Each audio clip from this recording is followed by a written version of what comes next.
Welcome.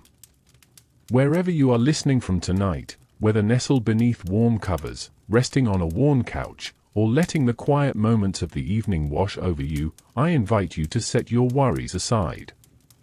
Let the ticking of the clock slow, let the weight of the day dissolve, and step softly with me into the long-forgotten haze of the American frontier. The Wild West. A place suspended between myth and memory, where cattle ambled along dusty trails, saloons hummed with soft piano music, and the sound of spurs echoed faintly down empty streets. You've likely heard tales of outlaws and gunslingers, Billy the Kid, Jesse James, and Wyatt Earp. These stories pulse with excitement of danger and duels under the noonday sun. But tonight, we'll veer gently off that well-worn path. Because while bandits and bounty hunters roamed the open plains, another figure lurked in every town, one that many feared even more than the fastest drawer in the territory. He did not carry a six-shooter. He didn't wear a black hat or ride a black horse. He carried pliers, forceps, and a stained apron. He was the frontier dentist. Tonight's journey is not a tale of heroism or horror. Instead, we'll explore a world where the sound of rattling tools struck more fear into hearts than the clap of a revolver. We'll walk slowly through the days of ordinary people, settlers and townsfolk, who lived with pain and did what they had to survive it. We'll meet the tooth pullers, the barbers with blood on their hands, and the early practitioners of what passed for medicine. And through it all, we'll speak softly. Because the past doesn't need to shout to be heard. So, imagine yourself now, seated on the back porch of a wooden shack, the sky stretching wide above you in fading orange hues. The cicadas are humming in the long grass, and the earth beneath you still holds the warmth of the sun. There is nothing you need to do right now but listen and drift back. Let us begin.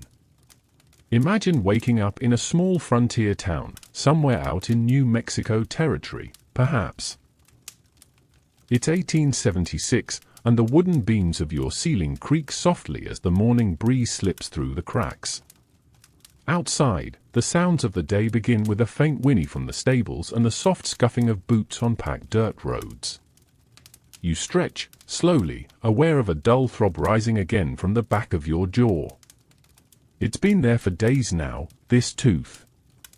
It started as a twinge, no more than an ache when biting into stale bread. But now it pulses steadily, a deep, nagging pressure that spreads to your ear, your neck. Sleep has become harder. Eating, an ordeal. And so, at long last, like so many before you, you must do the unthinkable. You must visit the town barber.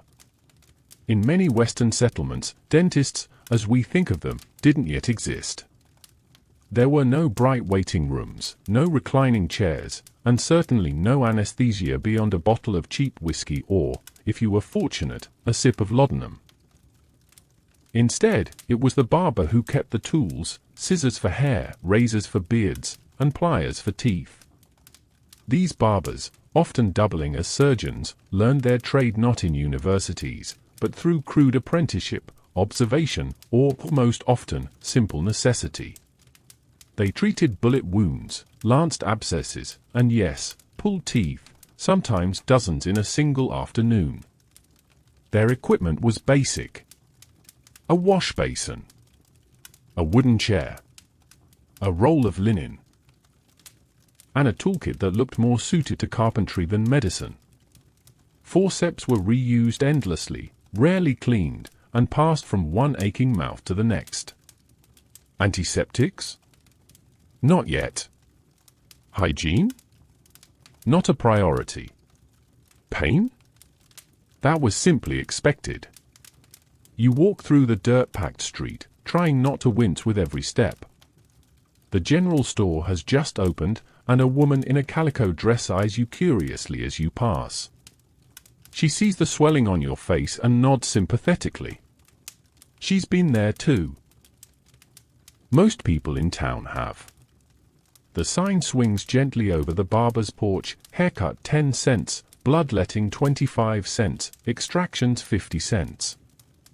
Inside, the smell is sharp, like metal and old sweat. The barber, who also serves as the local tooth puller, greets you with a nod and motions to the chair. You sit. The chair creaks ominously.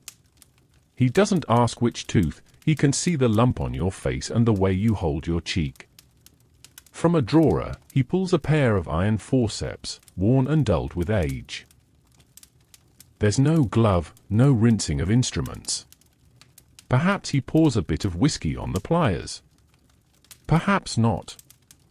He hands you the rest of the bottle and tells you to take a swig, or several.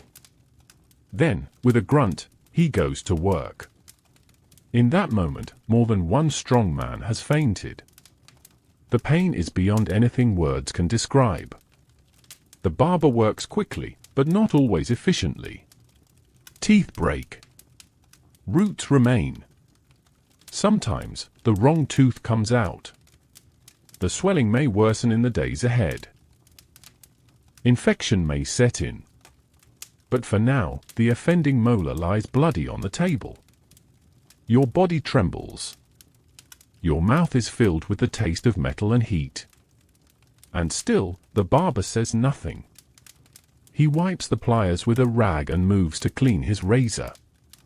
There's another customer waiting, this one needing a shave. You leave unsteady, holding a cloth to your mouth. The sun is now high in the sky, and the street seems louder, busier than before. But in your head, the roar of pain and relief drowns it all out. This was daily life for many in the Wild West. There were no preventative checkups, no toothpastes beyond salt or chalk. Most people brushed with twigs or not at all. Cavities turned quickly into infections. And infections, without antibiotics, could kill. The rhythm of life beat steadily, but so too did the rhythm of suffering. Toothaches were constant companions. Gums bled. Jaws swelled. And dentists, or those who passed for them, became figures of dread. A man might face down a gunslinger with courage, but mention the barber's chair, and he might turn pale. And still, life went on. The frontier was harsh. Comfort was rare. And dentistry was just one more price people paid to survive. As the afternoon settles in, you lie on your cot, the pain beginning to ebb. Outside, laughter rises from the saloon, mingling with the jingle of reins and the buzz of flies. Your tooth is gone. The ache remains, but in a duller, quieter way now. You drift in and out of sleep, the rough wool blanket tucked beneath your chin, and the soft hum of the prairie wind filling your ears. In the Wild West, this was just another Tuesday. While most tooth pullers of the Wild West lived in obscurity, barbers, blacksmiths, and traveling charlatans, some names did rise above the crowd. One of the most infamous, though his fame came toward the tail end of the frontier era, was a man known widely as Painless Parker. His real name was Edgar Randolph Parker, but as with many legends of the West, the name didn't stick nearly as well as the persona he crafted. And what a persona it was! To meet Painless Parker was to encounter a showman, a self-styled savior of the suffering, a man who mixed spectacle with surgery. Though he emerged as the frontier days were beginning to wane, his methods echoed a long-standing Western tradition. If you couldn't rely on formal education, then you had to win trust and business through sheer charisma. Let's settle in now. Close your eyes, if you like. Picture a dusty crossroads town at the edge of the desert. The year is somewhere around 1900. Horses paw the ground, and wagons creak lazily past as townsfolk mill about in linen shirts and wide-brimmed hats. Above it all rises the sound of a carnival barker's cry. Step right up. Tooth pain begone. One pull and you'll smile from ear to ear. That voice belonged to Parker. He traveled with a team, not assistants in the medical sense, but a band of musicians, performers, and salesmen. He wore a top hat and long coat, and his show wagon was painted bright red, emblazoned with gold lettering and wide, toothy grins. This wasn't just dentistry. This was theater. Before pulling teeth, Parker would address his crowd, laughing, joking, and calming nerves. He would describe the procedure, hold up his tools, and assure the crowd that you won't feel a thing. Of course, in many cases, this wasn't entirely true. His methods involved cocaine-based concoctions for numbing or strong alcohol for those willing to endure the burning taste. And if the patient still flinched, Parker would simply talk louder, move faster, and carry on as if nothing had happened. He once claimed to have pulled 357 teeth in one day, a number that, even if exaggerated, speaks to the sheer desperation people had to find relief, and the trust Parker was able to cultivate. His most famous accessory? A necklace made of teeth. Yes, dozens, possibly hundreds of extracted teeth strung together like grim trophies, worn proudly around his neck as he paced before his crowd. Each tooth, he said, a mark of a life made better. In a world where most medical professionals were still viewed with suspicion, Parker offered something else, not expertise, necessarily, but energy. A confidence that soothed, even if it didn't always heal. And yet, Parker was not a quack. He received formal dental training, such as it was at the time. He eventually founded the Painless Parker Dental Clinics, which grew into one of the largest dental chains in America during the early 20th century. In fact, the organization that followed, Dental Corporation of America, can be seen as a distant ancestor of today's corporate dental networks. But in his early days, it was the Wild West spirit that defined him. Innovation, improvisation, and a flair for the dramatic. He may not have been a gunslinger, but he had his own version of a showdown, standing in the middle of a town square, calling out pain and pulling it from people's mouths, one tooth at a time. Even Parker's critics, of which there were many, couldn't deny that he filled a need. In a world without anesthetics or reliable hygiene, the idea of painless dentistry was both revolutionary and, perhaps, just believable enough to try. Of course, not all went smoothly. His bombastic approach drew ire from dental boards and medical societies. The American Dental Association labeled him a fraud. He was banned from using the word painless in advertising, prompting him to legally change his name to Painless Parker, circumventing the ban entirely. In true frontier fashion, when blocked by rules, he simply reinvented the rules.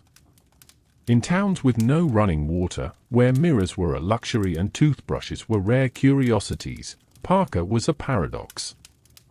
Both feared and welcomed. Both mocked and praised.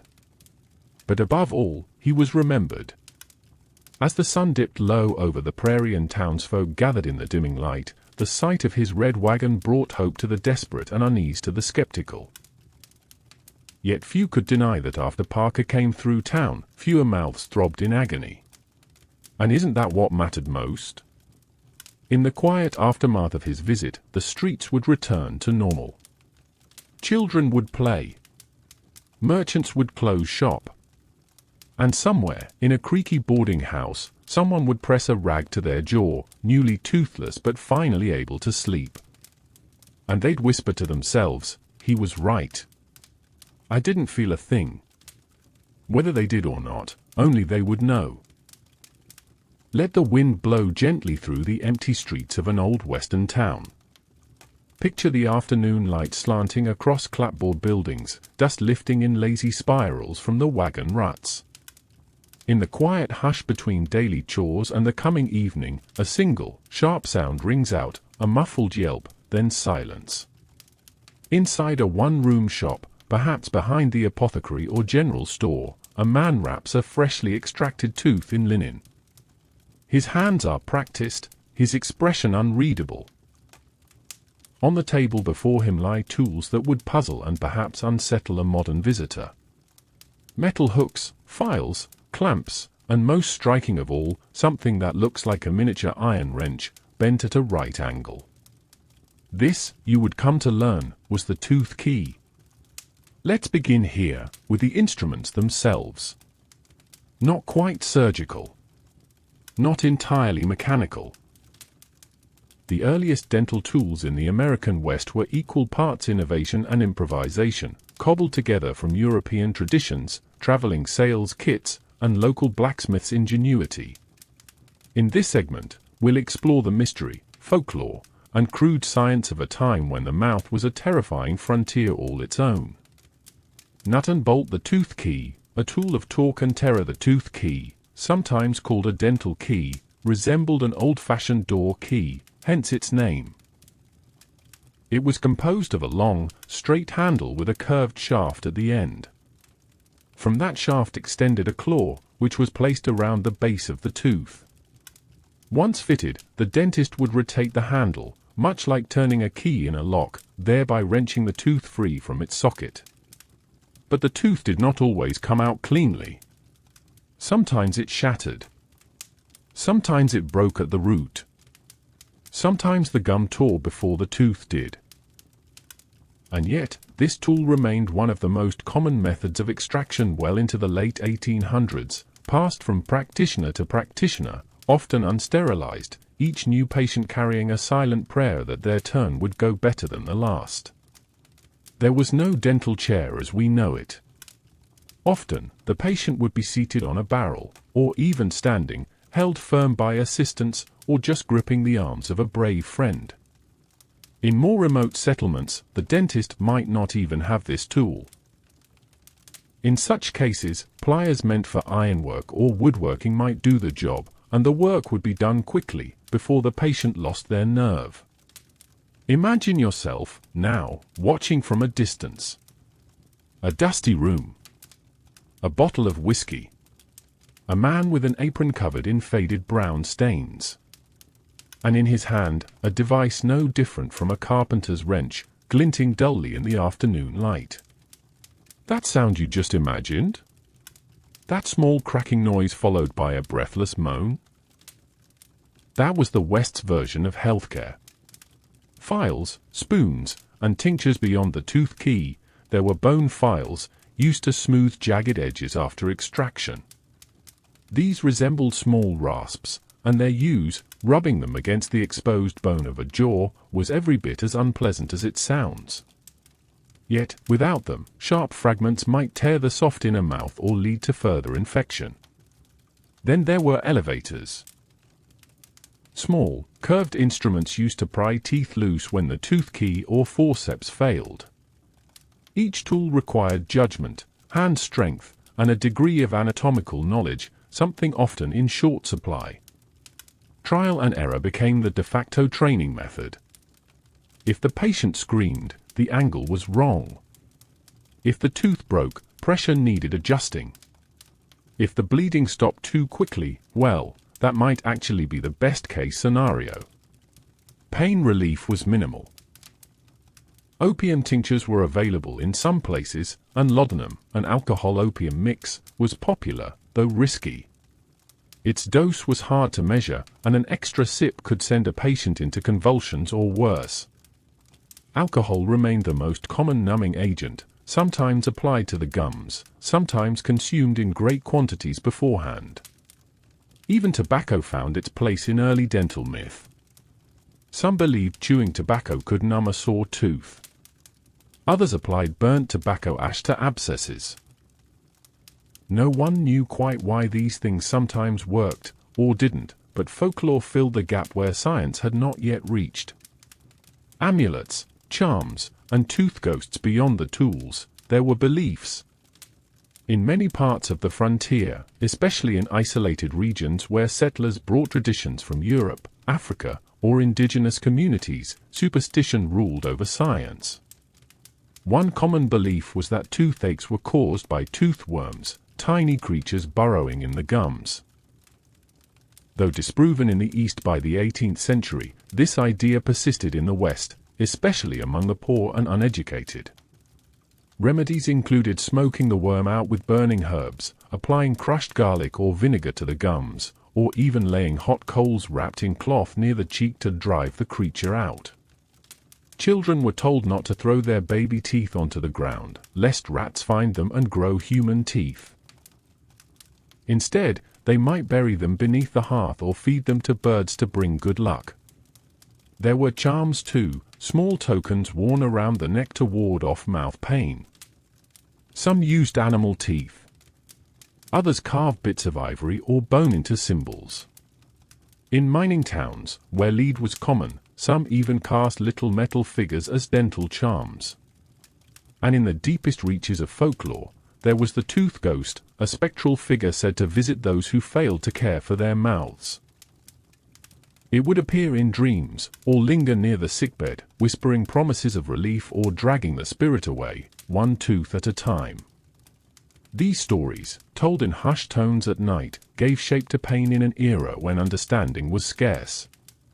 Hammer and wrench hash from mystery to method. By the late 19th century, dental schools began to rise, and more structured training took root.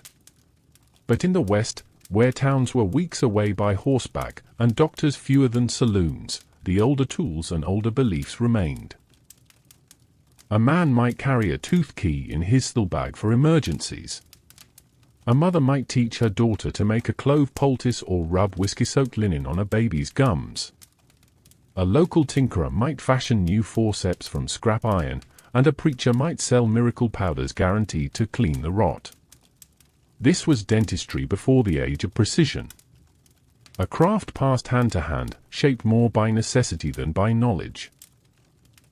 And while its instruments may seem crude to us now, they represented hope to the hurting. They were the difference between endless agony and the brief, brutal promise of relief. As the sky darkens over the frontier, and lanterns flicker to life in quiet cabins and rickety boarding houses, imagine the comfort of a tooth no longer aching. Imagine the gratitude felt for even a moment's peace, and the strange tools and stranger stories that made it possible. Outlaws may have ruled the legends. But for the common folk, it was the pull of the tooth that left the deepest mark. Not all in the Wild West lived rough. Though the popular image of the American frontier conjures visions of cattle drives and muddy boots, there were those who built small empires amid the dust, wealthy ranchers, railroad magnates, merchants who prospered from gold rush traffic, and the families of governors, judges, and military officers. Their world was still rugged, but it shimmered faintly with refinement. And among their many needs, one stood out: dental care that didn't terrify. Tonight, we step into their parlors. We hear the ticking of imported clocks, feel the worn edges of fine upholstery brought by train or coach, and observe the curious divide between the agony of the poor and the discomfort of the rich when it came to teeth. Imagine, if you will, a well-dressed woman reclining on a fainting couch in a San Francisco townhouse, circa 1885. She dabs at her cheek with a lace kerchief, her gloved fingers trembling slightly. She hasn't slept well in days. A molar is inflamed, likely from a confection enjoyed at one of the many social clubs she frequents. But unlike the woman who lives 3 miles inland in a shack near the rail yard, this lady will not be seeing the barber. She is waiting for a traveling dentist. The arrival of the dental dandy. These dentists catered specifically to wealthier clients. Often trained in the East, Boston, Philadelphia, or New York. They would journey westward seasonally, setting up short-term practices in hotels, private homes, or even on riverboats. Some brought assistants. Others came with elaborate trunks filled with polished instruments, porcelain teeth, and precious metal fittings. These were not the tooth-lanking generalists of the backcountry. They were specialists in appearance, catering to the belief that the upper class deserved more than just pain relief, they deserved elegance. Their advertisements, printed on thick paper and distributed in city parlors and gentlemen's clubs, promised more than extractions, painless and refined denture fitting, now accepting clients for hand-finished gold crowns, porcelain teeth crafted in Boston, set by appointment only, tooth whitening with French powders, gentle, safe, and discreet, these dentists offered not just solutions to pain, but symbols of status. Having all your teeth wasn't common. But having gold ones? That was a different kind of wealth entirely. Money bag a smile worth its weight among the elite. Dentistry had another dimension: display. Gold fillings, once used strictly for function, became a mark of prosperity. The process was complex and costly. Small sheets of malleable gold were packed into cavities to prevent further decay. Sometimes, the gold was visible when one spoke or smiled, offering a subtle glint that whispered money, connections, and time to spare. Porcelain, too, became desirable. Early porcelain teeth were fragile and often poorly fitted, but they offered a white, clean look that natural teeth often lacked. As production improved, wealthy clients might replace discolored or missing teeth with custom-crafted sets, sometimes decorated with delicate inlays or stylized shapes. Some even kept multiple sets of dentures, one for daily wear and another for company, crafted to look perfect when laughing, speaking, or sipping tea. These weren't just functional tools. They were accessories, like jewelry for the mouth. And yet, the comfort was relative. Even the finest porcelain teeth of the time were brittle. Even the best-fitted gold fillings could shift or ache. And even the wealthiest, when faced with a deeply rooted toothache, would spend long, tearful hours in private rooms, clutching temples and moaning into silk pillows. The home procedure in cities large enough to support a settled dentist, elite families sometimes invited them into their homes for procedures, an early version of the house call. The setting might seem more comfortable: a cushioned chair near a window, filtered light through lace curtains, soft music from a parlor organ in the next room. But the tools were much the same. The pain, much the same. Only the context had changed. The dentist, often dressed in a dark waistcoat, would lay out his tools on a linen cloth. Assistants might light a lamp or bring in a warming pan for sterilization. The patient, usually a woman of the household, would tilt her head back on the velvet cushion, and the work would begin. The sounds, muted though they were, echoed through the house: the clink of forceps, the soft gasp of pain, the sharp intake of breath at the moment of extraction. And then silence, save for the steady ticking of the wall clock and the shuffle of servants returning with cloths and water. Pain was a shared experience across all classes. But for the elite, it was hidden behind closed doors, softened by opulence. Electric light bulb early innovations, limited reach. Interestingly, it was among the wealthier that some early dental advancements first found foothold. Ether and chloroform, for instance, were occasionally used for oral procedures before they were common in general surgery. Small bellows or glass droppers would administer the anesthetic in careful doses, dangerous, but effective. Silver amalgam, a mercury-based filling material, became available for those who could afford it. Though we now understand the risks, at the time it was seen as miraculous. It preserved the shape of the tooth and stopped decay. And in rare cases, some wealthy women and men even had bridges made, delicate gold bars connecting replacement teeth to those still intact. These were expensive, delicate, and prone to breaking. But they represented the pinnacle of frontier dental luxury. Candle hash: a divided smile at a dinner party in 1890s Denver. A banker's wife might smile coyly behind a lace fan, her perfect porcelain teeth glinting in the candlelight. Just a few blocks away, in a tenement crowded with immigrants and laborious, a mother might be trying to coax her child to sleep despite the throbbing in her own gums. No money for a dentist, and no rest from the pain. The divide was sharp. Dentistry, like most medical care in the West, was not democratic. It followed wealth. It followed railroads. It followed class.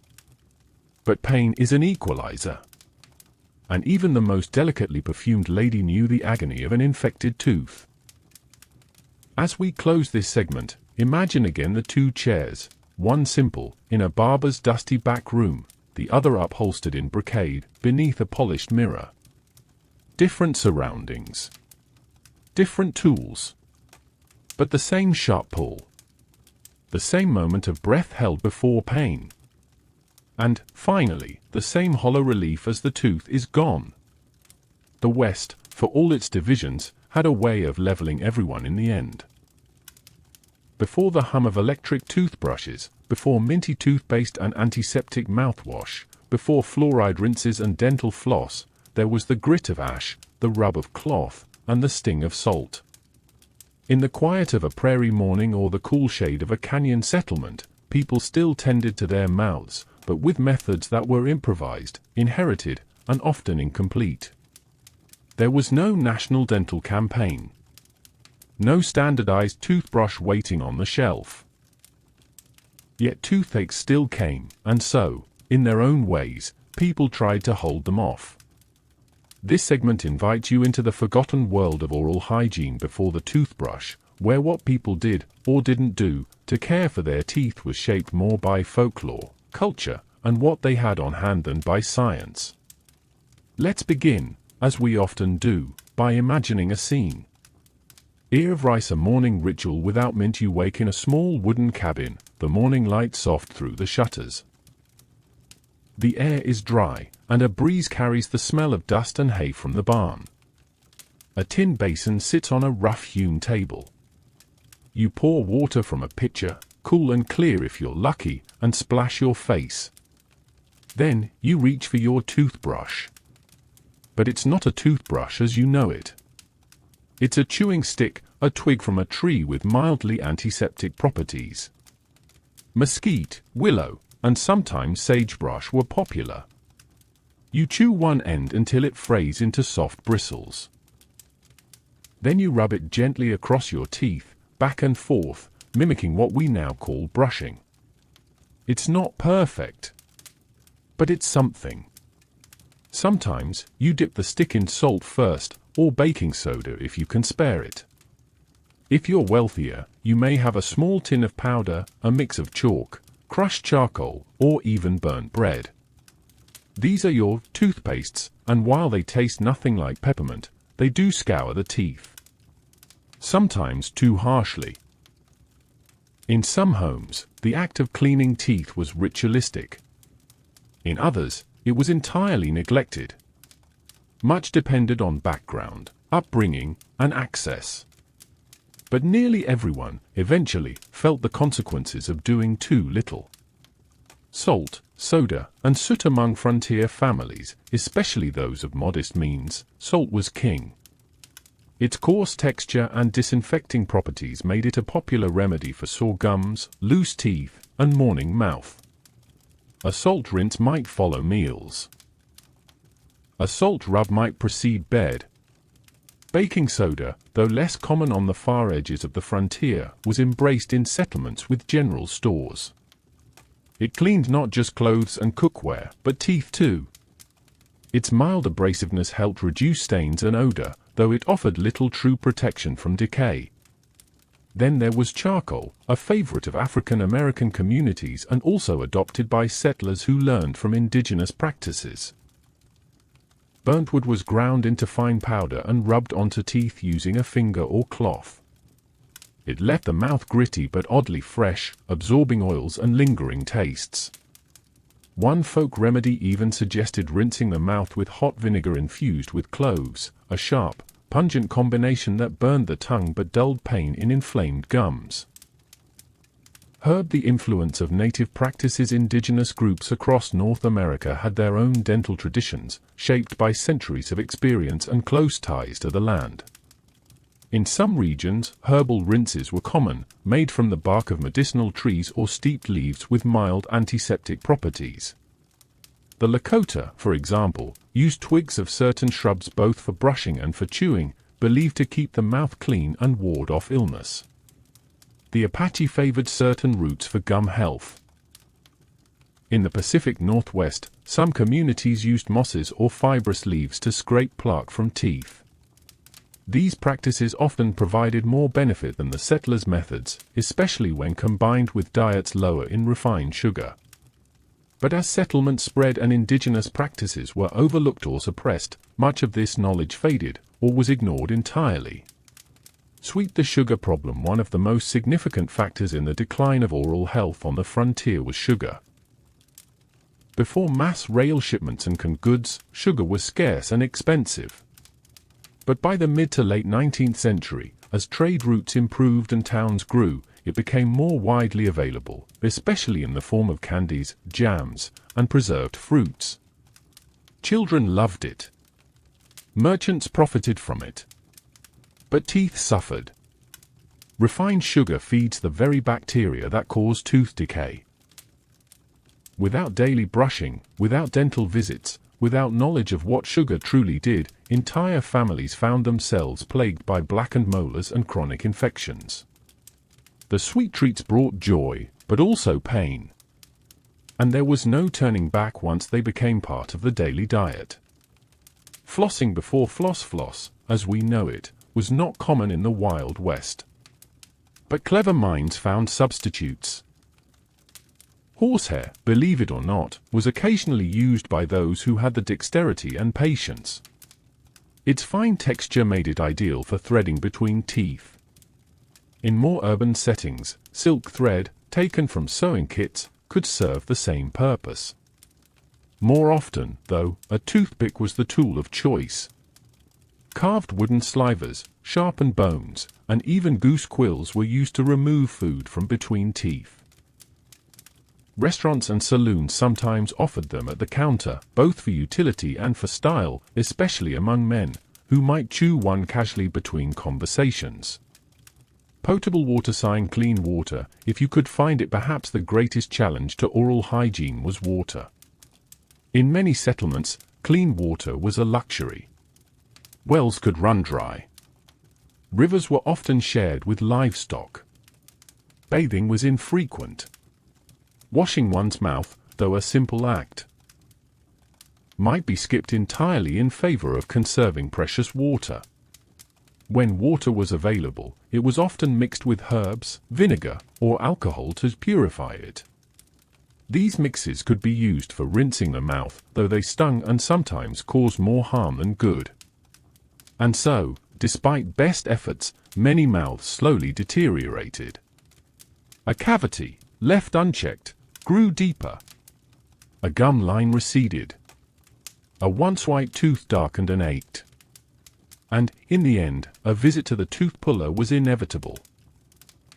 A quiet end to the day as the sun set over the prairie and lanterns glowed in cabins and tents. People prepared for bed, if not by brushing, then by rinsing, or chewing, or simply rubbing their teeth clean with a cloth.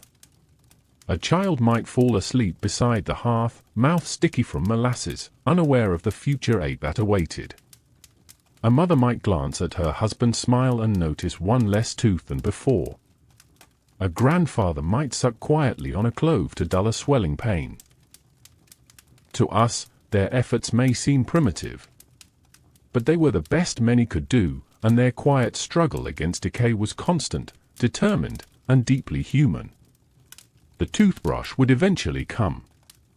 So would toothpaste, regular checkups, and gentle procedures. But in the Wild West, keeping your teeth meant daily diligence, harsh flavors, and the quiet hope that today would not be the day a molar cracked in half. And now, as the fire dies low and the night deepens, we move from the personal to the collective. Because in our next segment, we'll explore how entire towns, mining camps, saloons, and railroad hubs experience dental care as a public matter. A strange mixture of business, medicine, and necessity. Let your mind drift to a place that was never meant to last. The Wild West was filled with such places, boom towns, hastily built near silver veins or along new railroad lines. Populated by miners, gamblers, scouts, railroad men, and opportunists of every kind, these settlements surged to life almost overnight, then faded back into ghostly silence just as quickly. And while they thrived, they housed hundreds, sometimes thousands, of souls who worked long hours, drank heavily, fought often, and rarely brushed their teeth. In these rough communities, dental care was communal by nature. Not through hospitals or organized health services, but because proximity and necessity left people with no choice. There was no privacy for pain. When a man moaned through the night, everyone in the bunkhouse heard him. When a woman cried out in the general store, everyone turned to look. So, in saloons, mining tents, and crude barracks, people came together around a shared enemy, the infected tooth. Pick-hash life in the mining camps. Mining towns were harsh, loud, and always coated in a fine layer of dust. Men rose before dawn, descended into the earth, and returned long after the sun had set. Their meals were basic: hard bread, salted meat, beans, and strong coffee. There was little in the way of nutrition to support dental health. Worse still, there was plenty to erode it. Sugar was used to mask the bitterness of poor quality coffee. Chewing tobacco was a daily habit. Hygiene, understandably, took a back seat to survival. In these conditions, toothaches were common, but the remedies were few. Imagine a miner, face blackened with coal dust, pulling off his gloves after a long shift. He winces as he bites into a tin of beans.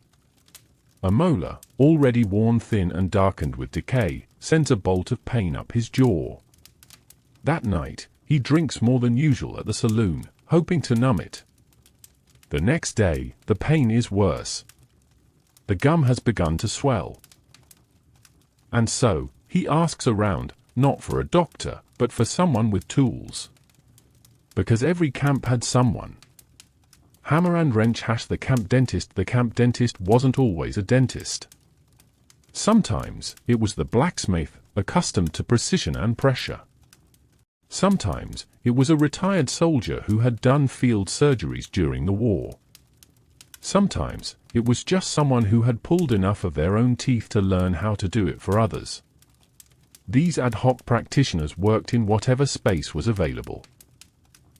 A storage tent. A back corner of the saloon. An old supply wagon with the flap tied open to catch the daylight. Their equipment? Basic at best.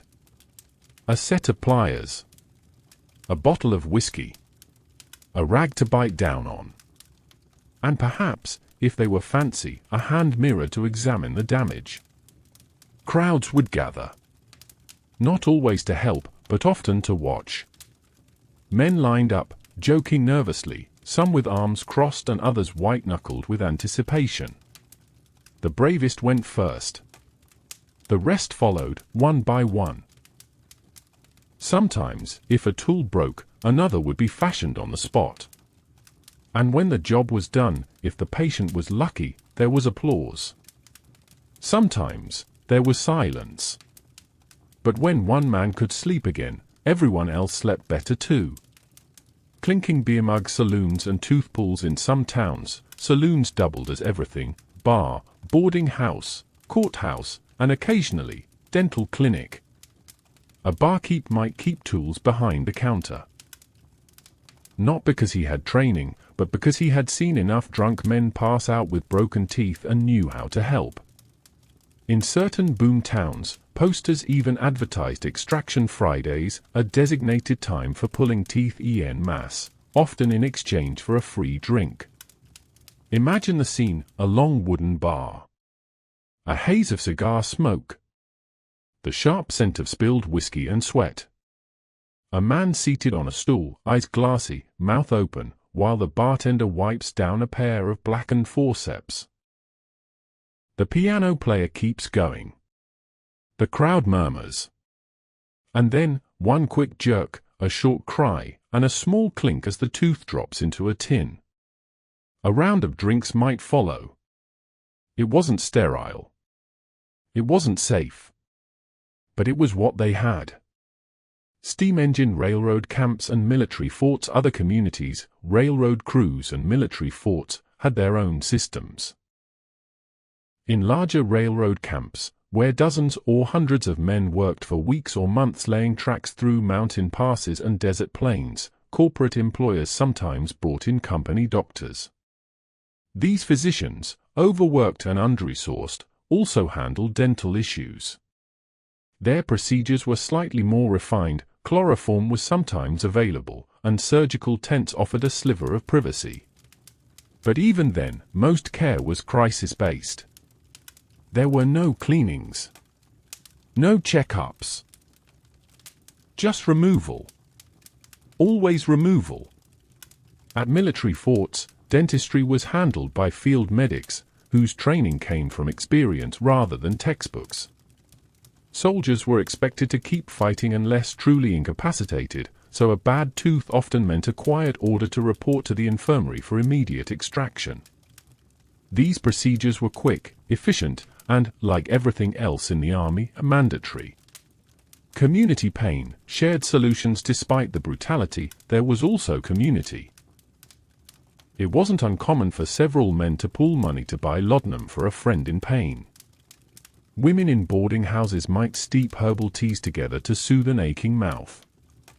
Children who cried at night were rocked not just by mothers, but by neighbors and cousins who had been there too.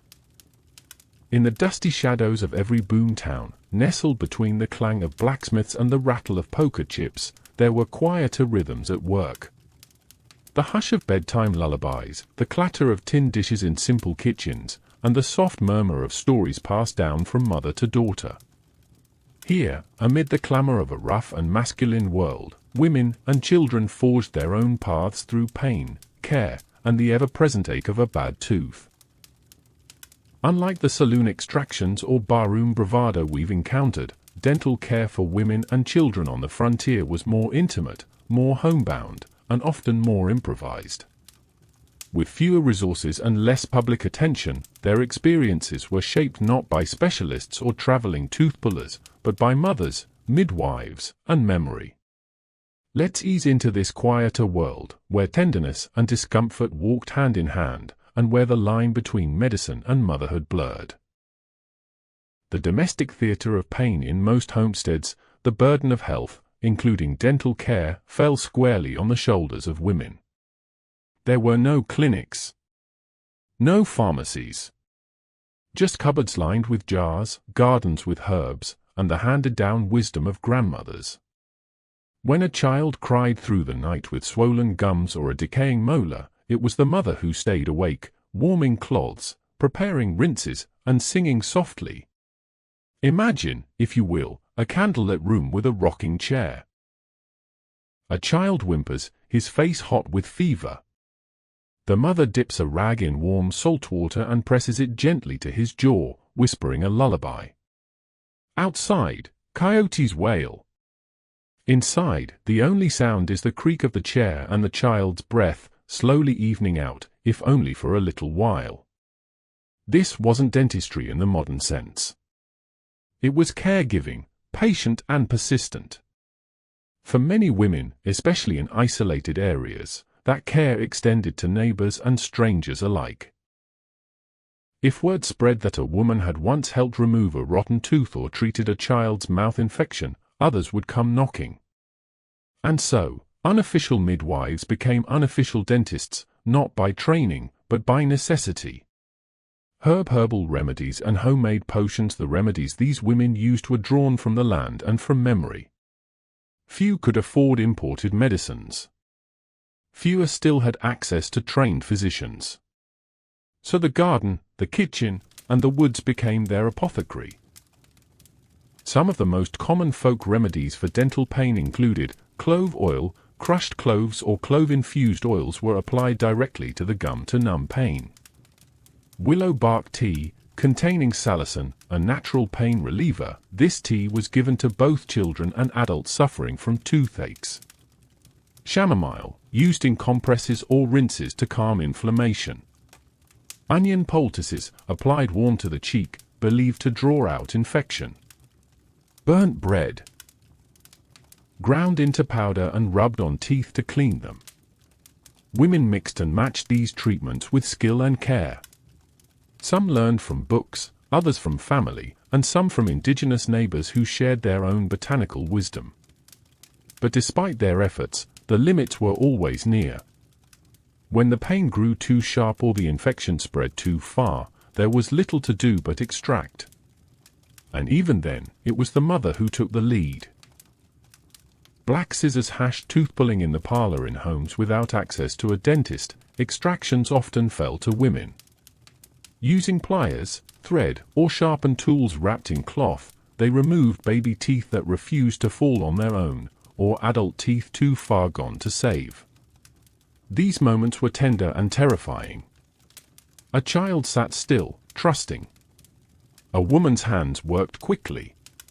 A prayer was whispered. And then, it was done. Sometimes the tooth came out clean.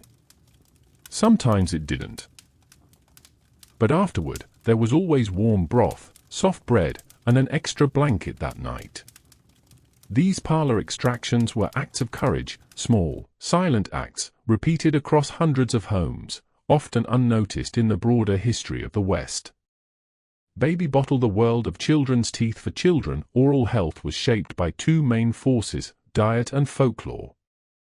In early childhood, teeth came in without much ceremony.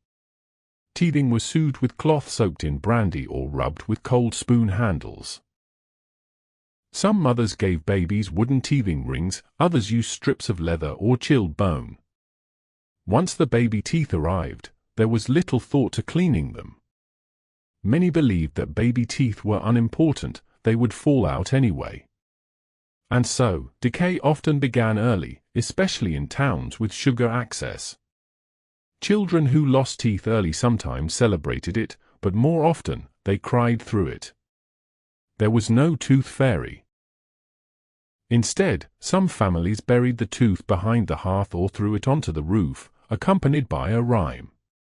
These rituals, passed down from older traditions, were meant to protect the child's soul or ensure the next tooth grew in straight. For older children, toothaches were a rite of passage. Boys in particular were taught to be stoic. Pain was part of growing up. Girls, though comforted more often, were expected to return to chores quickly after extraction. Yet children, too, developed resilience. They learned which herbs tasted foul but helped. They knew the warmth of a hand on their cheek. And many could eventually describe the feeling of a tooth being pulled with nothing but a thread, a door, and a deep breath. The midwives and folk healers in frontier communities, especially those lacking formal doctors, midwives often filled the gap. These women delivered babies, treated fevers, stitched wounds, and when needed, pulled teeth. They brought small kits with them, thread, clean cloths, herbal salves, perhaps a pair of delicate forceps. They knew how to distract a frightened child. They knew how to time the moment of extraction to a lull in the crying. They also carried stories, folk wisdom about tooth pain linked to the weather, or certain phases of the moon said to ease swelling. Some wore tooth charms, small carvings or polished stones believed to protect them from harm during procedures. To modern eyes, it may seem strange or superstitious.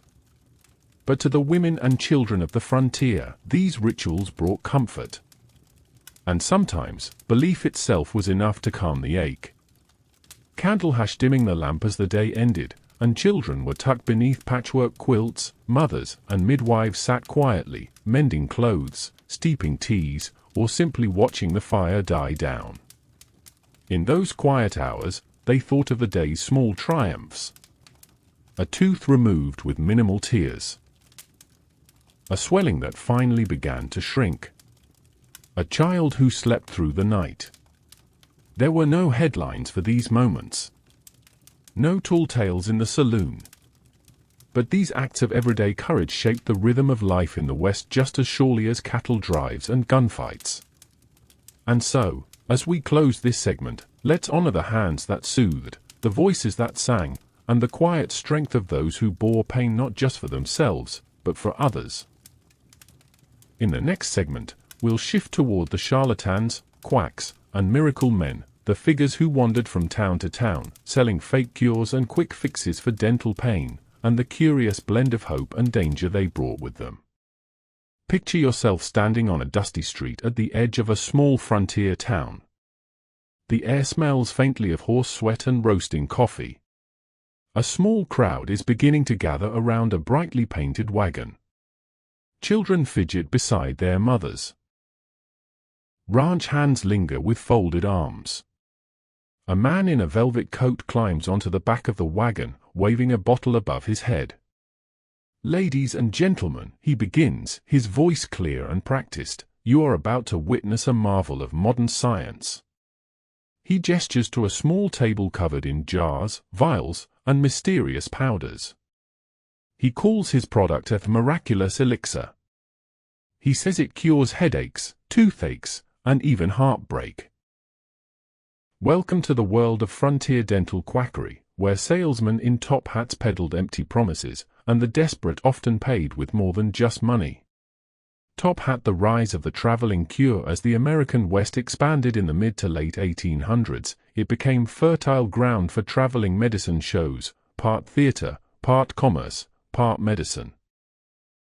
These events, sometimes as elaborate as circuses, featured musicians, dancers, and trained salesmen offering so-called medical cures to isolated communities. And among the many ailments these showmen claimed to treat, toothaches were a favorite target. Why? Because tooth pain was common. Because dentistry was expensive. And because people wanted relief, fast, cheap, and painless. So these traveling sellers offered just that. Some claimed to have discovered ancient indigenous remedies. Others promised formulas from Paris or Egypt. A few insisted their concoctions were based on military science used in the Civil War. All of them promised more than they could deliver. The bottled cures. These so-called cures came in every form imaginable. Some were powders to mix with water. Others were tinctures rubbed on the gums. Most were meant to be swallowed, and nearly all shared one key ingredient: alcohol. High-proof spirits numbed pain and created a temporary sense of relief. Customers, not knowing the science, believed the remedy was working. The dulling effect of alcohol was confused for healing. Other ingredients included cocaine, common in pain remedies of the day, especially for dental use. It provided fast numbing but carried dangerous side effects. Opium, found in some imported tinctures. Effective at dulling pain, but highly addictive. Chloroform, added in minute doses to create a sense of calm, though it was toxic in large amounts. Turpentine, sometimes diluted and included for its supposed cleansing properties. Few of these concoctions actually treated infection or stopped decay. Some, in fact, made the pain worse once the numbing wore off. But the showman never stayed in one place long enough for complaints to catch up. Microphone: the theatrics of trust. The success of these dentists wasn't built on the quality of their products, it was built on performance. A typical medicine show followed a familiar pattern. The vendor told a gripping story of how he discovered the cure, often involving danger, exotic travel, or a dying relative whose life was saved. He would invite a volunteer from the audience, usually a planted accomplice, to try the product. A musical number or comic act kept the crowd entertained while purchases were made. And before anyone could question the results, the wagon moved on. Some shows even demonstrated fake tooth extractions. A man in the audience would cry out in pain, come forward, and appear to have a tooth removed with no blood or agony, only to smile moments later, healed by the miracle elixir. It was sleight of hand. It was illusion. But it worked. People believed. Because belief, especially when it promises relief, is powerful. Snake oil and silver nonsense. The term snake oil has become synonymous with fraud, but on the frontier, it was quite literal.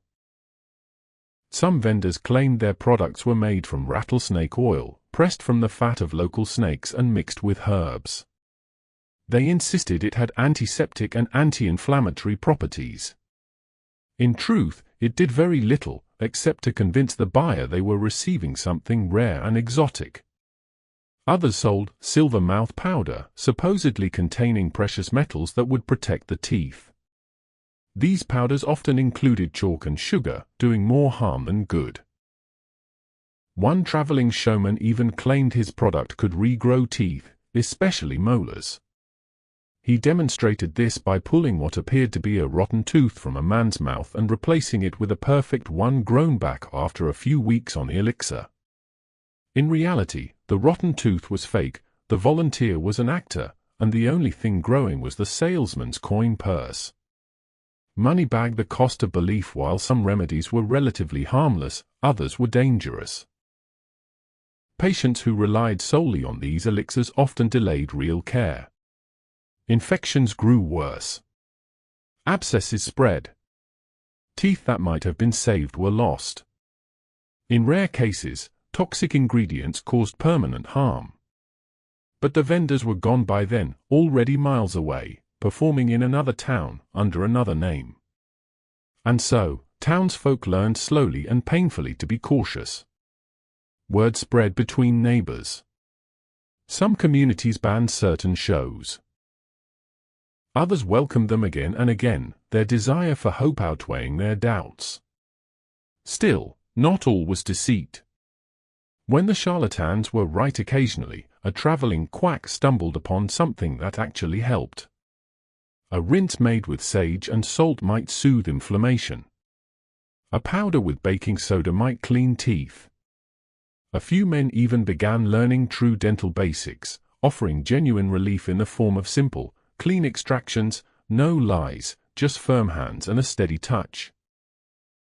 These rare figures earned respect, and some even settled down, becoming the first true dentists in frontier towns. Their roots lay in deception, but their work became real. They were the exceptions. But they mattered.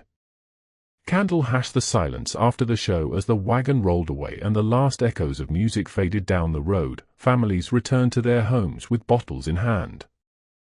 Some found relief. Others did not. In the quiet of the night, a child sipped a spoonful of dark syrup and sighed, the ache in his mouth softening slightly. A father rubbed oil on his gums, telling himself it would work. A mother set the bottle gently on a shelf, unsure whether to trust it. The showmen were gone. But the pain remained. And so, life moved forward, slowly, cautiously, sometimes skeptically. In our next segment, we'll meet the ones who tried to bring order to the chaos. The early professional dentists of the frontier. Often mocked or distrusted at first, they carved a new path through pain, skepticism, and dusty streets. In a land of outlaws and cattle drives, of dusty rail lines and mining towns that blinked into existence and vanished just as quickly, there arrived a figure whose presence often drew skepticism, sometimes laughter, but eventually, relief. The dentist. Not a barber with pliers. Not a snake oil peddler with a velvet voice. But a man. Or occasionally, a woman who had attended lectures, passed exams, and studied under the few established dental schools of the East. They came west not for fame, but for opportunity. And for the people of the frontier, they brought something precious and rare, skill rooted in science. The roots of dental education. By the mid-1800s, dentistry was just beginning to organize itself into a profession. The Baltimore College of Dental Surgery, established in 1840, was the world's first dental school. Its graduates represented a new class of healthcare provider, educated, precise, and eager to set themselves apart from the rough traditions of barbers and blacksmiths. But their clients, especially in rural and frontier areas, weren't always convinced. Out west, the idea of a trained dentist was strange. What could a diploma possibly do that whiskey and a firm yank couldn't? So these professionals had to prove themselves, not just with knowledge, but with presence. They dressed the part. They spoke gently. They offered clean tools, a steady hand, and perhaps most importantly, options. Hammer and wrench hash the traveling chair. Early frontier dentists rarely had clinics, not at first. Instead, they carried their tools with them, setting up temporary offices in hotel rooms, general stores, or even private homes. Their equipment was minimal but precise. Dental forceps, shaped for different teeth. Scalers and probes for cleaning and inspection. A portable chair, sometimes collapsible, with a headrest that could be adjusted using straps or pegs. A mirror and oil lamp, critical for examining the deep recesses of the mouth in dimly lit rooms.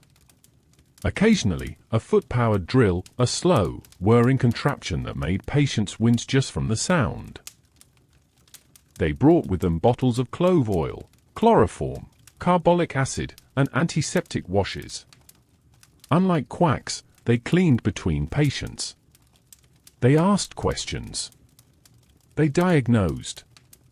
And gradually, they earned trust. Houses setting up practice in a new town. When a dentist decided to settle, it was often in a growing town, a railroad hub, a county seat, or a prosperous mining camp. There, they might rent space in a general store's back room or build a small wooden clinic with a sign painted modestly. C.J. Hayes, DDS, teeth extracted, cleaned, and filled. A bell on the door jingled. A polished brass spittoon sat beside the chair. The scent of carbolic soap lingered in the air. Appointments were rare, most work was walk-in. But over time, a line formed. The local teacher came in with a tooth that had long turned black. The sheriff's wife requested a cleaning before church. A child came for a stubborn molar, and left with a peppermint if he didn't cry. It was humble work. Quiet work. But it changed lives. Scales fighting the stigma. Despite their education, early dentists had to fight a legacy of mistrust. The public had seen too many charlatans. They associated tooth care with pain, deceit, and expense. So the new dentists did something radical. They talked to their patients. They explained what they were doing. They offered clean, safe tools. They encouraged prevention, not just extraction. Some even gave public lectures at town halls, teaching people how to care for their teeth. These lectures were often lightly attended at first, but word spread. And in time, people came not just for cures, but for cleanings, fillings, and advice. A new model of care had begun to take root.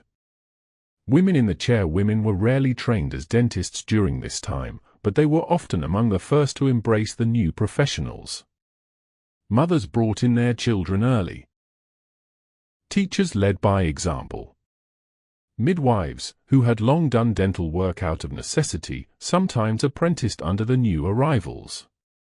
And in rare cases, women became dentists themselves. The most famous was Lucy Hobbs Taylor, the first woman to earn a dental degree in the United States, in 1866. Though she practiced primarily in Kansas, her story inspired others. In small frontier towns, a woman dentist was unusual, but not unheard of. Their presence was often welcomed, especially by nervous patients more comfortable in the care of someone soft-spoken and gentle. Scroll licensing and regulation. As dentistry matured, so too did regulation. Territories and states began passing licensing laws designed to protect the public from fraud. In some places, these laws were strict. In others, they were merely suggestions. But the presence of any legal structure gave the profession more weight. By the 1880s, professional associations began forming in the West. Dentists gathered to share techniques, discuss cases, and standardize practices. It was slow progress, but steady. By 1900, most frontier regions had at least one trained dentist per county, often more in larger towns. And with this new infrastructure came confidence. The end of the day. As the last patient left and the lamp was snuffed out, the early dentist might sit beside his tools, rubbing sore hands and jotting notes in a small ledger. A molar extracted. A young girl's chipped incisor filled with gold. a warning given about sugar and its silent damage. There were still challenges: broken tools, skeptical patients, long rides to distant farms, but there was also purpose. A sense that something real, something enduring, had been built amid the shifting sands of frontier life. As railroads carved across the plains and cities began to rise where once there had been only tents and sagebrush, the West transformed. No longer a place only of survival, it began to shimmer with the first signs of affluence. In the midst of dust and grit, lace curtains were hung, chandeliers imported, and dental care became a reflection of class. To be poor on the frontier often meant enduring pain. To be wealthy meant avoiding it, or better still, displaying that you had the means to do so. Let us now step gently into the refined world of upper-class dentistry in the Wild West, where dental care wasn't just a necessity, it was a form of elegance, identity, and quiet power.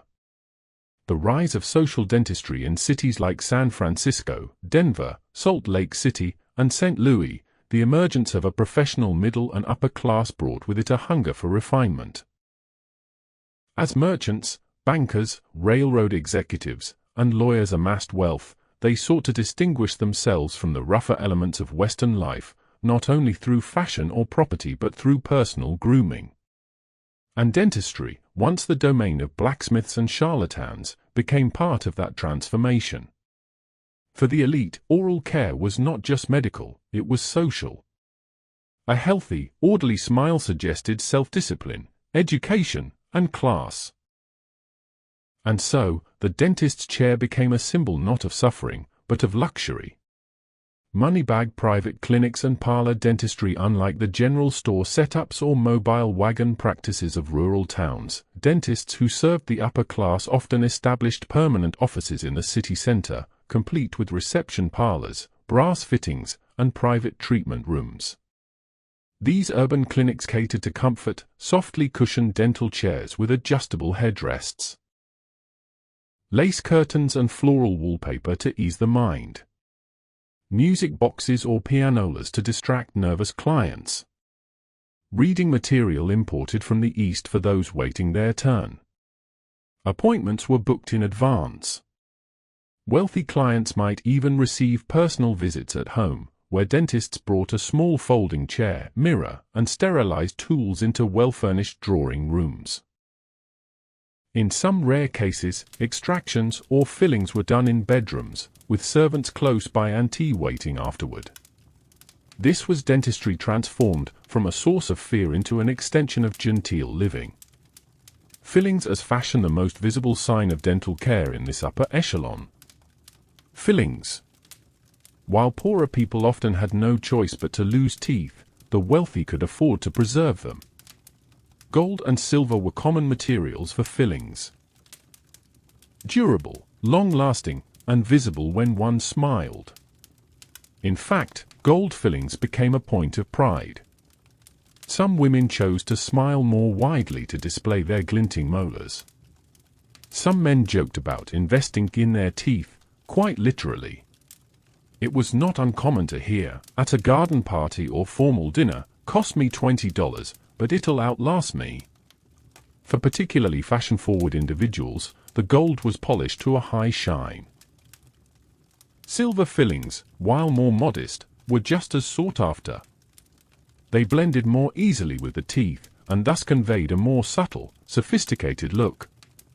To have a mouthful of gold wasn't just medical, it was a statement. Crown dentures and false teeth. Another mark of upper-class dental care came in the form of dentures, particularly partial sets, crafted from porcelain or ivory, set into gold bases, and made to order in cities like Boston, Philadelphia, or even Europe. Some were shipped westward with great care, stored in velvet boxes, and fitted by trained dentists. These dentures were status objects, carefully maintained and sometimes shown off with a gentle gesture during dinner. Imagine a man at a hotel in San Francisco removing his pipe and grinning broadly, revealing a full set of uniform, pristine teeth, none of them real. Or a woman in a Denver parlor sipping tea slowly, aware that her polished porcelain smile made her stand out in a room where most women had gaps or discolored teeth. These dentures weren't perfect, they often clicked or slipped, but they were better than the alternative. And unlike the crude wooden or animal bone dentures of earlier eras, these were shaped with some artistry, some elegance. Scroll etiquette, dentistry, and the cult of cleanliness. With dental care came expectation. Among the wealthier classes, oral hygiene became not only a health concern but a matter of social etiquette. Bad breath, stained teeth, or missing molars were seen not just as personal flaws, but as moral failures. Guides for young women instructed them on brushing with crushed mint or chalk. Men's grooming manuals advised rinsing with vinegar or bay rum. Perfumed tooth powders were sold in upscale shops, often imported from London or New York. And dentists offered cleanings, something unheard of for many laborers. These visits involved scaling off tartar, polishing the enamel, and giving advice on diet. Some dentists even recommended avoiding sweets of uncertain provenance or smoking before important social events. To care for one's teeth, in this context, was to demonstrate control, refinement, and modernity. Servants, slaves, and the invisible hands behind many of these polished smiles stood servants, often tasked with acquiring tooth powders, boiling tools, or preparing warm rinses. In wealthier households, African American or immigrant domestic workers were sometimes asked to assist during home dental visits, holding mirrors, fetching cloths, or tending to children after a procedure. These invisible contributions were rarely acknowledged, but they formed the scaffolding of the upper-class dental experience. And in earlier decades, particularly in the southern or border states, enslaved people were sometimes expected to clean their owners' dental tools, or worse, serve as practice subjects for amateur extractions. These darker aspects of elite dentistry remind us that luxury was rarely equal, and even the care of one's teeth could reinforce the deep social hierarchies of the time. Candle hash the evening smile. As gaslights flickered in high-ceilinged homes and dinner parties came to a close, the wealthiest Westerners retired to their boudoirs and washrooms, where toothbrushes carved from ivory and powders with lavender or camphor sat in silver dishes. A few minutes of gentle brushing, a rinse with warm rose water, and a final look in the mirror, assessing the state of their mouth not with dread, but with pride. They smiled, not because it was painless, but because they could afford to make it so. Long before wagons crossed the plains, before saloons rang with piano notes and dental forceps clinked in whiskey-filled basins, the original peoples of North America had their own understandings of the body, of health, and of pain. Their knowledge was not drawn from textbooks or degrees, but from observation, ritual, and inheritance, passed down through generations with reverence and care. And woven into that tapestry of healing was a deep, intimate relationship with oral health. In this segment, we explore the dental traditions, tools, and beliefs of various indigenous communities, noting how they evolved, how they differed, and how they responded when confronted with the West's encroaching dental frontier. Rice, a diet designed for teeth. To understand indigenous dental health, we begin not with tools or rituals, but with food. Traditional diets, rich in unprocessed grains, fibrous roots, lean meats, and raw vegetables, naturally supported strong teeth. Chewing tough, unrefined food acted as a natural cleanser, scraping the teeth and stimulating the gums. Before European contact, many indigenous groups had low rates of dental decay, especially compared to 19th-century settlers consuming sugar, alcohol, and processed goods. Oral problems did exist, particularly from injury or aging, but cavities were rare, and periodontal disease, gum disease, far less common than among the new arrivals. For many tribes, chewing sticks from aromatic trees served as both breath freshener and tooth cleaner. These twigs, often from plants like dogwood, willow, or sassafras, were frayed at one end to create a brush-like texture and gently rubbed over the teeth and gums. No bristles. No paste. Just wood, patience, and tradition. Tools and natural remedies when pain did occur. It was met with care, rooted in the rhythms of nature.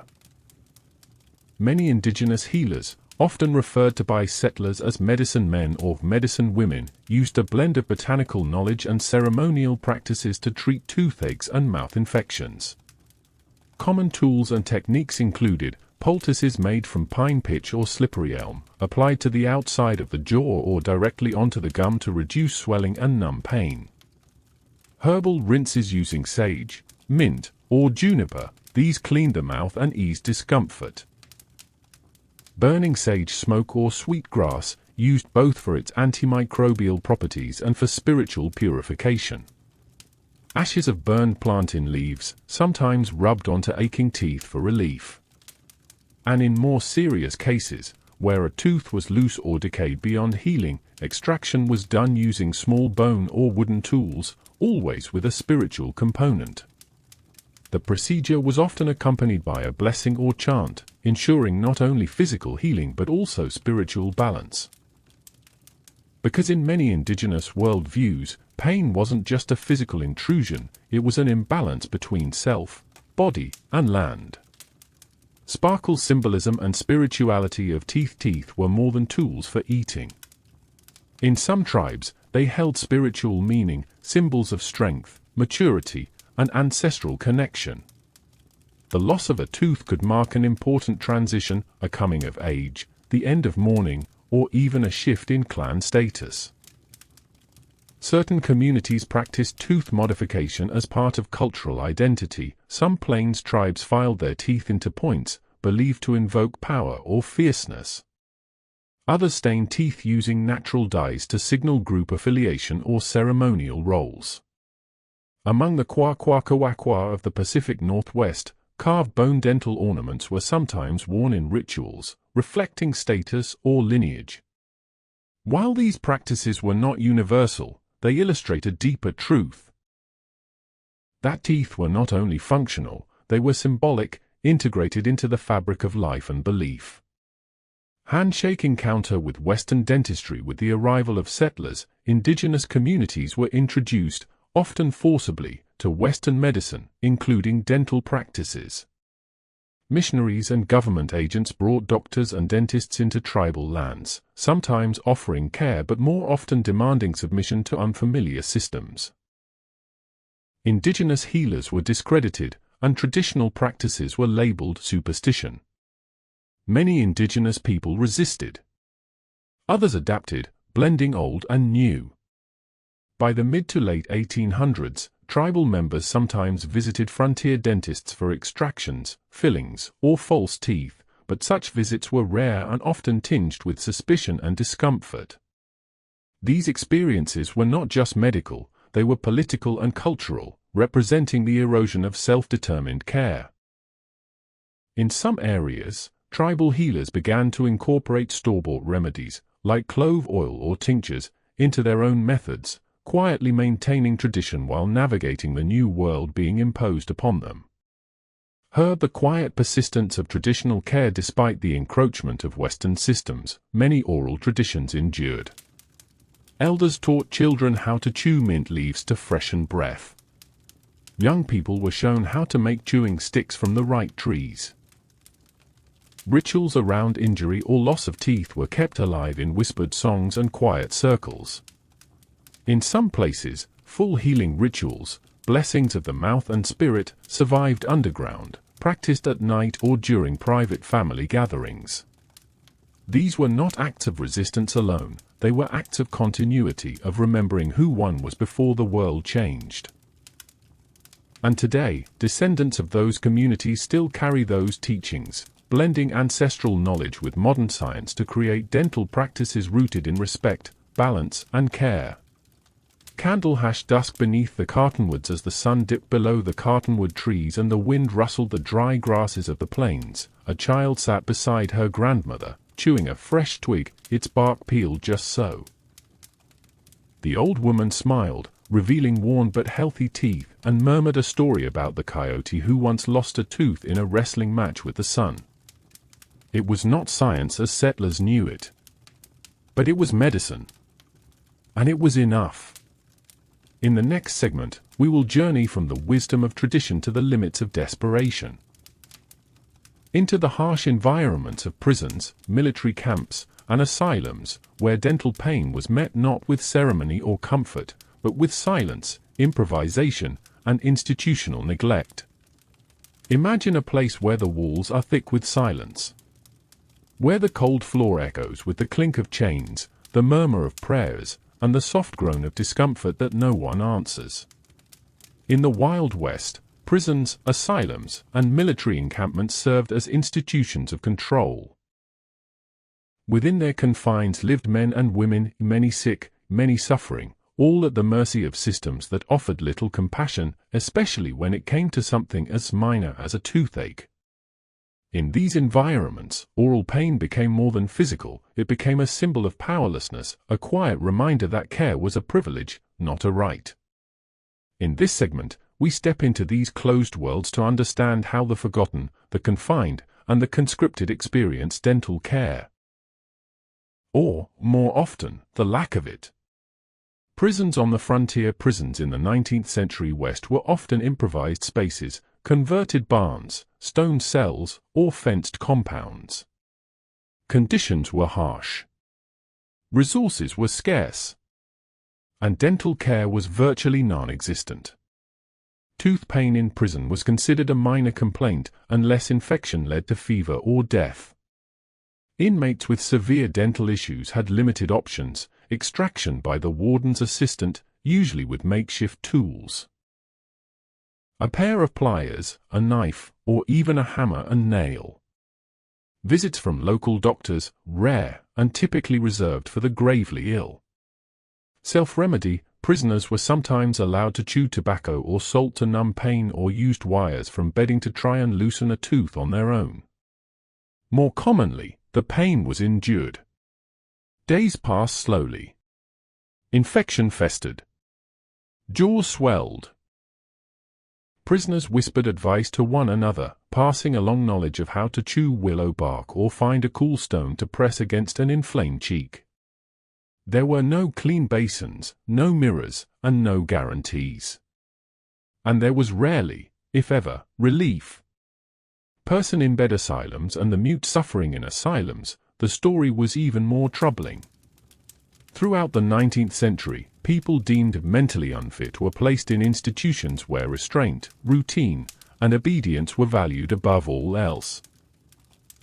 Many suffered from conditions we now understand to be treatable, or were committed simply for being unwanted or misunderstood. Dental pain in these settings was often invisible. Patients who moaned or cried out were labeled disruptive or delusional. Some were sedated. Others were ignored entirely. When intervention did happen, it was usually drastic. Teeth were extracted en masse, not to treat decay, but to pacify those deemed aggressive or confused. Some doctors believed that removing molars could reduce mania, depression, or hysteria, a grim reflection of pseudoscience at its worst. In some institutions, oral care was considered dangerous, as patients might weaponize tools, leading to a total ban on treatment. The result was often neglect cloaked in justification. Toothaches lingered for years. Mouth infections turned septic. And patients, many of them young, were left in silent pain, their voices unheard beneath the weight of institutional routine. Gold military medal dentistry in military camps and forts. While discipline was a defining feature of military life, dental care lagged far behind. In frontier forts and Civil War era camps, the focus was on wounds, fever, and battlefield trauma. A toothache, unless it impaired a soldier's ability to shoot or march, was considered a minor hindrance. What options existed for soldiers? Regimental surgeons sometimes performed extractions using forceps or bone levers, but this was infrequent and painful. Soldiers often resorted to biting down on bullets or leather straps as others pulled their teeth with pliers. Some carried small flasks of whiskey mixed with cloves or turpentine, applied to aching teeth before sleep. Cleanliness was a problem. Tools were rarely sterilized. Infections were common. But soldiers were expected to endure, to be stoic. In letters home, some wrote of the rotten molar that kept me from eating, or a throbbing jaw that made it hard to think. But these complaints, like so many others, were buried beneath the drumbeat of war. In more permanent forts, where dentists sometimes did visit, care was limited to officers and high-ranking officials. Enlisted men were treated last, if at all. Chains hash punishment, not treatment in many institutions, prisons, asylums, and even some poorhouses. Dental pain was sometimes met with punishment rather than compassion. A prisoner complaining too often about his tooth might be placed in isolation. A patient in an asylum who tried to pull her own tooth might be strapped to a bed. A conscript who missed drill due to jaw pain might be accused of malingering. There are even records of dental extraction used as a threat, a warning to misbehaving inmates that something could be done about that mouth of yours. To suffer dental pain in these places was to walk a line between helplessness and humiliation. There was no advocate, no gentle voice, no bedside comfort. Only pain. And silence. Open book stories from the margin still, some individuals left behind fragments of their experiences. A former inmate in Missouri later wrote of using a spoon handle to wedge out a tooth. A soldier's journal described the horror of holding down a friend while another man extracted his molar with fencing wire. A nurse in a New Mexico asylum recorded in her notebook, "Miss A has not eaten in 5 days. Her mouth is bleeding again. Doctor says she is imagining the pain." These stories, quiet and often forgotten, tell us not only of suffering, but of endurance. They remind us that while dentistry may have advanced in cities and among the wealthy, it was a luxury withheld from many, a comfort reserved not by need, but by status. Candle hash the night behind bars, and so the day ended in these closed worlds. In cells and bunkhouses and locked wards, men and women lay in their bunks, jaws aching, sleep distant. Some whispered to the ceiling. Some pressed their cheeks to cool stone. Some simply endured, one heartbeat at a time. In our next segment, we'll turn from shadows to spectacle, exploring how dental practices became entertainment in traveling sideshows, exhibitions, and wild demonstrations of strength and skill.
In an age before mass media, before movies or modern medicine, the people of the frontier found amusement and astonishment in the simplest spectacles. Traveling shows roamed from town to town, bringing music, dancing, magic, and medicine. But within these roving carnivals, tucked between fire-breathers and jugglers, there sometimes stood a man, or a woman, with a glinting tool belt and a polished folding chair. A dentist. Not in a clinic. Not behind closed doors. But on a platform, in public, surrounded by spectators. These were the showman dentists, part performer, part practitioner, part gambler. They offered relief and risk, spectacle and skill. And for the right price, or the right kind of tooth, they would make your pain the centerpiece of an afternoon show. Performing arts. The traveling dental tent medicine shows were often the venue for these dramatic dental performances. Their brightly painted wagons promised cures for all ailments, but dental relief was a guaranteed draw, especially in towns where no regular dentist existed. A typical traveling dental tent featured a collapsible wooden stage, a barber's chair modified for dental use, a canvas canopy for shade and drama, banners with bold promises like painless extractions while you watch, new teeth in 10 minutes, no more toothaches, guaranteed. The dentist would wear a long coat, a bowler hat, and often exaggerated spectacles to enhance his air of wisdom. Assistants, sometimes dressed in white coats, worked the crowd, collecting money and encouraging volunteers. Wrench. The art of the painless extraction. The central act was nearly always the tooth pulling, an operation as theatrical as it was necessary. The dentist would call forward a volunteer, usually someone in visible pain, or someone offered a free treatment in exchange for public performance. He'd inspect the patient's mouth under the harsh sun, turning their head for all to see. Then, with great ceremony, he would sterilize his forceps in a tin basin of boiling water. Hold up the tool to the audience. Offer a short speech about progress and science. And finally, with a flourish and often a dramatic grunt, the tooth was pulled. There would be cheering, or wincing, sometimes blood, sometimes not. The patient, dazed and relieved, might raise their arms in triumph, or faint. It was more than surgery. It was theater. Electric light bulb. Why people watched and participated. To modern eyes, public dental work may seem grotesque. But in the Wild West, it was a rare opportunity to get care for free or cheaply. To see how the tools worked before trying it yourself. To experience community around something usually endured alone. Watching others have teeth pulled reduced fear. It created a sense of solidarity. And for those who lived with chronic pain, the idea of walking up, sitting down, and finally being rid of it was more valuable than gold. For the dentist, every successful extraction was advertising. The more dramatic, the better. Some even staged extractions using actors to appear braver, louder, or more grateful than real patients. Nut and bolt stunts and tricks. Not all show dentists were legitimate. Some specialized in stunts rather than care. Tooth lifting contests, where the dentist claimed he could pull for molars in under a minute. Jaw tests, where spectators bit into leather straps to test bite strength. Fake regrown teeth, created with prosthetics fitted between shows. A notorious act in one Texas town involved a man who could allegedly remove and replace all his own teeth, in truth, a full set of false dentures worn loosely for effect. Some shows offered free extractions, but sold tooth powder, gum salves, or miracle tonics afterward at inflated prices. Pain and hope, mixed with bravado, sold well. Hygiene, or lack thereof. While the shows were exciting, they were not always sanitary. Tools were cleaned between acts, if time allowed. Gloves were uncommon. Patients sometimes fainted from blood loss or infection days later. But the risks were accepted, because for many people, this was the only dentist they might ever see. The spectacle masked the danger, and the cheering of the crowd drowned out the quiet ache of uncertainty. Tying dentistry to the economy of attention. As these shows traveled, they built reputations, not just for dental care, but for entertainment value. Some names became legendary in the circuits. Dr. Elias Lightning Hands Pope, known for his rapid extractions. Miss Clara the Gentle Puller Bell, one of the few female dentists in traveling shows. Professor E. Vance, who combined tooth pulling with magic tricks, producing gold coins from aching mouths. These names spread by word of mouth, no pun intended, and towns waited eagerly for the next show. It was spectacle, but it was also access. And for many, it worked. Candle hash after the applause as night fell and the tent was packed away, patients pressed cloths to their jaws, smiled weakly, and thanked the performers. Some teeth were lost unnecessarily. Some were saved just in time. And some people walked away not just relieved, but changed, having faced their pain in front of friends, neighbors, and strangers alike. As the 19th century wore on, the landscape of the American West changed. The last of the gray gold rushes faded. Railroads stitched the continent together. Territories became states. And the raucous frontier towns of the earlier decades, once wild with saloons, gambling halls, and medicine wagons, began to settle. And with this settling came order. Streets were paved. Schools opened. Courthouses rose in brick and stone. And within this growing web of civility, dentistry, too, found its new form. In this segment, we explore how the profession matured, gaining institutions, licensing, and legitimacy, and how the final decades of the 1800s transformed dentistry from a feared necessity into a cornerstone of public health. Schools, standards, and the end of the amateur era. At the beginning of the century, almost anyone with a steady hand and some pliers could call themselves a dentist. But by the 1880s and 1890s, this began to change. The establishment of dental schools across the U.S., in cities like Chicago, Philadelphia, and San Francisco, created a new class of trained professionals. These institutions emphasized anatomy and physiology, understanding not just teeth, but the structures of the jaw, nerves, and facial bones. Hygiene and sterilization, reducing the spread of infection through boiling, alcohol, and clean hands. Prosthetics and restorative techniques, moving beyond extraction towards saving, shaping, and replacing teeth with precision. Students were required to pass examinations, complete clinical work, and often serve as apprentices before practicing on their own. And critically, new state laws made it illegal to practice without a license. These changes were slow to reach the rural West, but reach they did. And as more dentists emerged from school with certificates and clean coats, the image of the drunken barbianca or traveling showman began to fade.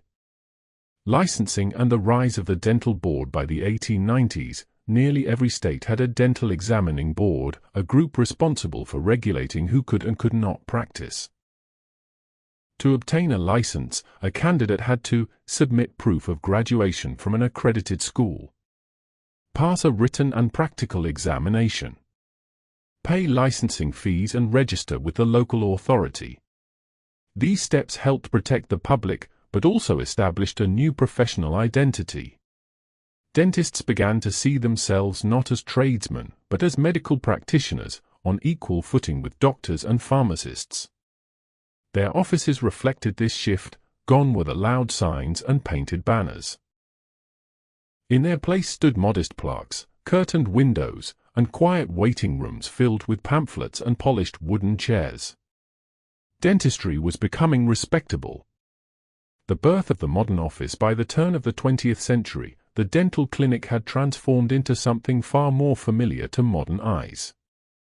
A typical urban dental office might include a front parlor with appointments by card or telephone, a reclining dental chair with foot pedal drills, still slow, but quieter than hand-crank tools, cabinets filled with sterile gauze, glass syringes, and gold or amalgam for fillings, a spittoon, often porcelain, carefully cleaned after each patient.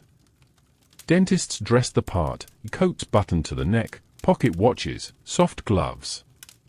Patients were greeted with courtesy. Children were soothed with toys or peppermint drops. Pain was still a reality, but it was no longer a spectacle. It was something to be managed, minimized, and eventually prevented. Public health and the dental mission. With modernization came a new idea that dental care should not only be reactive, but preventative. This shift was driven by a growing public health movement. Dentists began visiting schools, giving lectures on toothbrushing and sugar consumption. Tooth powders became more common, packaged in tins with floral labels and pastel designs. Magazines ran advertisements for oral hygiene routines, promoting daily brushing as a mark of refinement and cleanliness. In some towns, the wealthier citizens began to sponsor free dental clinics for orphans and the poor, early forerunners of the public dental programs that would emerge in the 20th century. The message was clear: a healthy mouth was not just about avoiding pain. It was about civic pride, personal responsibility, and modern life. Books' cultural shifts and the changing image of the dentist as the profession gained ground, so too did its public image. Dentists were no longer figures of dread, but of respect, even admiration.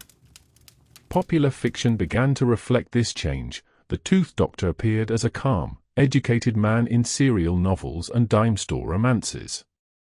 Children's books mentioned dental visits not with terror, but curiosity. Even cartoons of the day began to portray dentists with white coats and magnifying lenses, not dripping blood or wielding comical pliers.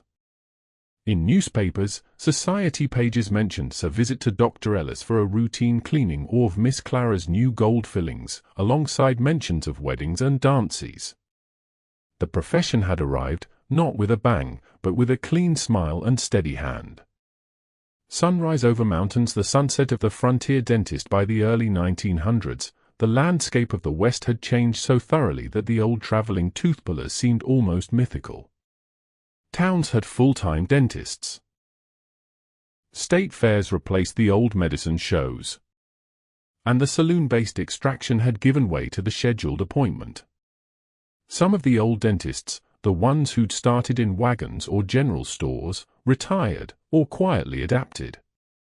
A few remained stubbornly independent, but even they adopted new tools, sterilization practices, and gentler language. They had helped bridge two worlds, one wild, loud, and unregulated. The other quiet, sterile, and professional. And in doing so, they shaped a profession now recognizable around the world. Candlehash closing the ledger. In the back rooms of those final frontier practices, old account books were closed. The names of hundreds, perhaps thousands, of patients were marked with check marks, notations, and careful tallies. Mrs. Blythe, 2 molars filled with amalgam. Thomas, age 7, first cleaning.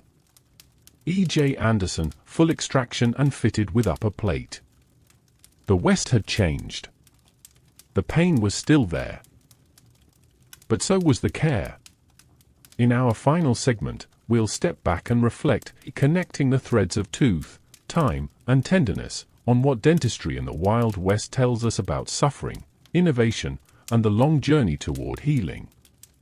Imagine a quiet room at dusk. A glass of water sits near a basin. A small mirror hangs from a crooked nail. The last rays of the sun touch a toothbrush with worn bristles. And nearby, tucked in a drawer, lie the glinting tools of a dentist.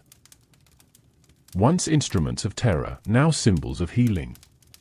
Across this long and winding journey through the Wild West, we've witnessed pain, ingenuity, courage, neglect, spectacle, and ultimately, transformation. But beneath the facts and figures, the jawbones and drills, runs a deeper thread, one that speaks not only of dentistry, but of human endurance. Let us now gather those threads gently, and consider them together. Pain as a mirror. In the Wild West, pain was a constant companion. It reminded settlers of their distance from comfort. It whispered from the corners of mouths in mining camps. It cried out in asylums, moaned in prisons, and gritted its teeth in military tents. And yet, in every corner of the frontier, people found ways to live through it. Some pulled their own teeth. Some waited for the traveling dentist. Some placed trust in willow bark and prayers. Some handed themselves over to strangers in blood-spattered aprons. The history of dentistry in the West is, at its core, a history of coping with pain, with fear, and with the terrifying intimacy of being treated by another human being. It reminds us that pain is not just biological, it's social, emotional, and historical. Nut and bolt tools as symbols, the instruments of dentistry, crude or refined, were never just tools. The pliers wielded by a blacksmith in a prairie town. The gleaming forceps of a city dentist trained in the East. The wooden probes carved by indigenous healers. The gold molds pressed into elite jaws. Each of these objects tells a story. Not just of technique, but of power. Who could afford relief? Who suffered in silence? Who was treated with care? Who became a demonstration, a warning, a spectacle? In every era, dental tools reflected the values and inequalities of society itself. They were shaped by science, but also by culture, economy, and class. Speech balloon, the language of the mouth. Our mouths are where we speak, eat, sing, and kiss. They are deeply human, deeply personal. To suffer within the mouth is to be reminded every moment of one's own body and of its fragility. And perhaps this is why dental pain, more than many other discomforts, inspires such fear, anxiety, and vulnerability. In the West, this fear often went unspoken. But it shaped choices, legends, and habits. And over time, communities built languages of resilience. From home remedies passed down through generations, to whispered reassurances in waiting rooms, to jokes shared after a painful extraction. Better out than in, they'd say, holding a crumpled cloth to a swollen cheek. Or simply, it'll feel better in the morning. These phrases, humble and plain, were as much a part of dentistry as the drills themselves. Herb from chaos to care. Perhaps the most striking lesson from this journey is how dentistry moved from chaos to care. At first, it was a free-for-all. Anyone could claim the title. Any object might become a tool. There were no rules, no safety nets, no guarantees. But over time, standards emerged. Not just of practice, but of ethics, respect, and compassion. The dentist evolved from brute to artisan, from performer to professional, from feared necessity to trusted figure. And in that evolution, we see the story of progress, not perfect, not fast, but steady. Driven by need, by curiosity, and by the simple wish to ease another's suffering. Candle hash. The quiet of the present today. In most parts of the world, a visit to the dentist is not cause for panic, but for maintenance. The chair reclines softly. The light is bright but sterile. The tools hum quietly. Pain is anticipated, managed, explained. Yet, in the rhythm of a dental visit, the check-in, the examination, the rinse, we still carry echoes of that past. Of the girl who waited 3 days for the tooth puller to arrive. Of the man who held a bullet in his mouth while his molar was yanked. Of the healer who sang softly as she packed a poultice of crushed leaves into an aching jaw. The modern mouth still speaks with an ancestral voice. And the quiet care of today carries within it the noise, the fear, and the triumph of all those who came before. Milky Way. One last look. So tonight, as you drift off to sleep, imagine the soft rattle of a sign in the wind. A lamp swinging above a wooden door. A chair, empty for now, waiting for the next patient. And beyond that, the long, dusty road that brought dentistry from wilderness to wisdom, through pain, through perseverance, and finally, into peace. The story is not just about teeth. It is about what we endure and what we build in the face of that endurance. And in that way, it's not just history. It's humanity.